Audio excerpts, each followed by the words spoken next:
Mr. Seah Kian Peng.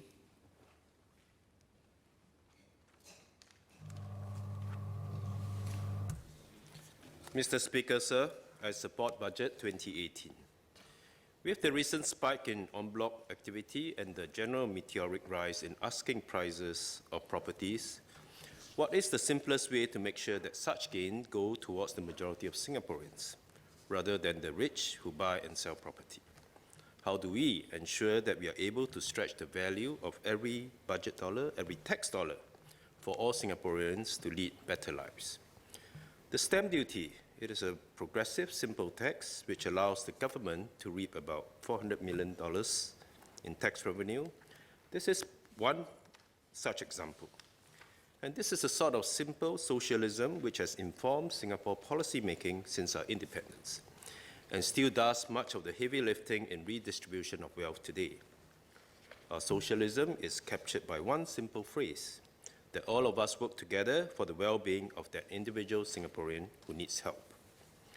There are two elements which I would like to speak of today that relates to this year's budget: the use of a net investment return contribution, or NIRC in short, and the need for greater equality in Singapore today. The heavy redistribution that our socialism demands take place today, in the main, within one generation. That is, the rich of today are taxed to help the poor of today. There's also a sense in which the rich of today are taxed to help the poor of yesterday. That is, those a generation or two earlier than them. But by and large, our socialism does not leap over time. We make each generation pay its own way, as far as possible. This is the first characteristic of Singapore's socialism, and that is why we resist the populist call to spend more of our NIRC. Since 2008, we've seen an increasing reliance on our NIRC. This is, as we all now know, is our number one source and contributor to our revenue base. My views and questions to our Finance Minister as follows. Is this sustainable? What if the investment climate takes a turn for the worse? Would we be able to continue to finance, or do we need to draw down on some of our welfare programs? And is it fair to deprive future generations of the wealth that they would have enjoyed had we allowed the interest to compound? Since the 2008 amendment of our Constitution, we have taken a less conservative approach to the use of the income from our reserves. We have since then seen about 11 instances where the percentage of NIRC to be used has come up in parliamentary debates. MPs from either side of the House have called for this percentage to be increased. Such an argument is in a way understandable because it is a popular course of action. Why keep saving? Why not start spending? I think our socialism commits us to raising the percentage at some point, but we don't know when or by how much. That is to say, it does not commit us to holding steadfast to a certain percentage, only to a certain way of spending. Which brings me to the second characteristic of our simple socialism, the striving towards a more equal society. I've spoken before about how complete equality is an impossibility because human beings are not widgets, and we are irreducible into one another. What we can do, however, is to strive towards equality in basic human experiences: a safe home, a good and meaningful job, a chance for children to prosper and find their purpose in life, to value each and every one of our Singaporeans and ensure that for generations to come, they are able to build better lives in this garden city we call home. And this means that we need to put flesh on what it means to have a collective destiny. This means we need to address the challenges of poverty, the lack of opportunity. We need to compensate for the poor luck that fate might have dealt with on any Singaporean, whether an illness, an abusive spouse, or even with an addiction to gambling. As a society, we help those who are the most vulnerable. It may be true that Singapore as a whole is so affluent that a family with a 5-figure income may still feel deprived and feel entitled to even more subsidies. Our simple socialism, however, requires us to address not just felt deprivation relative to others, but real social needs. Let me tell you a story about a friend of mine, Peter, is his name. He's 52 years old. He earns less than $2,700 a month. He has two boys, one in primary school and the other a teenager in secondary school. His wife does not work. He has a HDB flat, just $60,000 shy of full payment. But he has to pay the financial institution 4% in finance costs for his loan. This is very high because current housing loan is around 2%. He went to all the major banks to try to refinance, but there were no takers because his is a two-room flat and the amount is less than $100,000. Peter had originally taken this private loan over a HDB loan because at that point in time, the starting interest rate offered by the financial institution was 1.17%, and the housing agent then had told him that it was a better deal. Of course, over time, the interest rate went up. Incidentally, I should add here that although I would consider Peter a savvy man about finance, it is well known that the cognitive tax on the lower income is higher.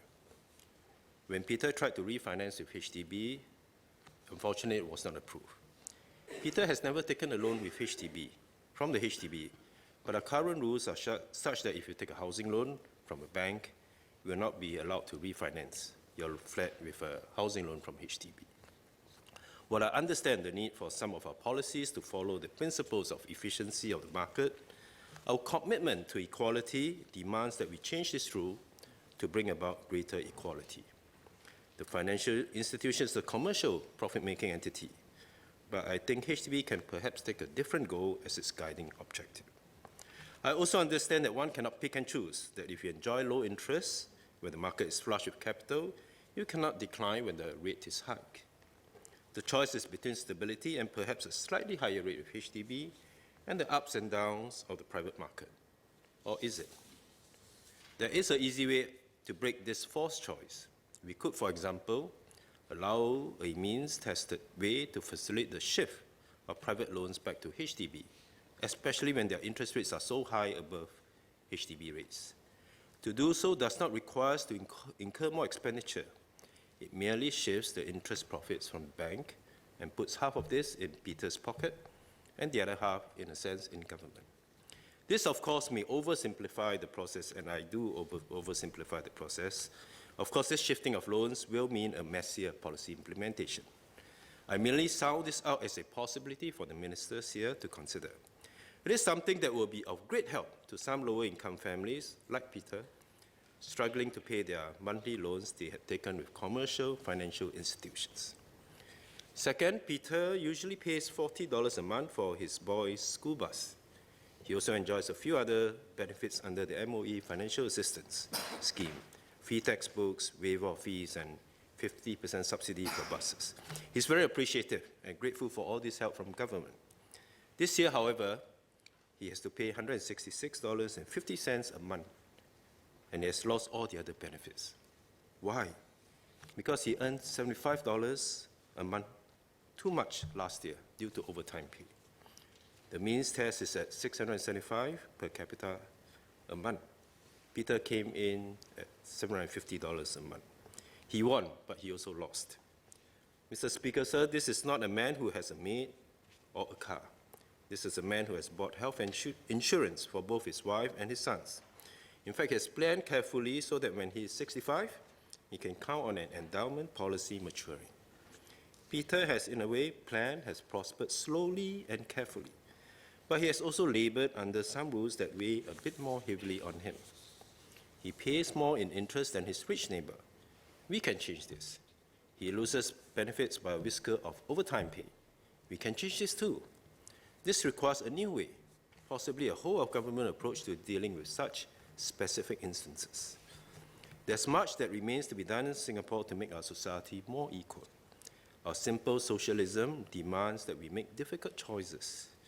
We must recognize that even relatively well-off people can have a legitimate experience of relative deprivation when compared to the very wealthy.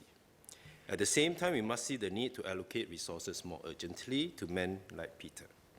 It is only when we do not have enough to cater to men like Peter that I feel we should consider raising the percentage, not as a means of populist hot air balloon for everyone who demands a species equality with their neighbour. Herman Daly wrote that there should be a moral limit to growth.